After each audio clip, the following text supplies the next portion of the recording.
ఇందులో కొద్దిగా romance dose ఎక్కువ పెంచినట్టున్నారు సార్ రొమాన్స్ ఎక్కువ చేసినట్టున్నారు. లవ్ స్టోరీ కదా, ఇంకా రొమాన్స్ ఉంటుంది కదా సార్. రొమాన్స్ అంటే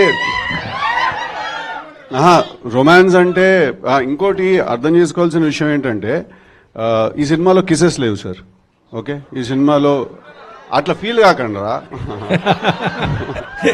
ట్రైలర్ లో మాత్రం ఏముంది ఎక్కువ ఏం లేదు. ఈ సినిమాకి first in the very beginning of the film నేను ఫస్ట్ నీర్జాకి నేను ఈ కథ విన్నప్పుడు ఈ సినిమా చేయాలని డెసిషన్ తీసుకుని వెంటనే the first thing I told Neerja is that ఈ సినిమాలో మనం లెట్స్ అవాయిడ్ ఆల్ కిసెస్. కానీ మీరు ప్రీ ఇంటర్వెల్ టైంకి ఒక కిస్ ఒక ఇంటిమేసి ఏం లేకపోయినా కూడా మీకు దానికంటే చాలా ఎక్కువ ఫీలింగ్ ఒకటి జనరేట్ అవుతుంది మీకు. సో అది మేము అచీవ్ చేద్దామని ట్రై చేసాం. అంటే ఒక ఫిజికల్ ఇంటిమేసీ చూపించకుండా ఎమోషనల్ ఇంటిమేసీ తోటి ఆ ఫీలింగ్ తీసుకురావడానికి ట్రై చేసాము. సో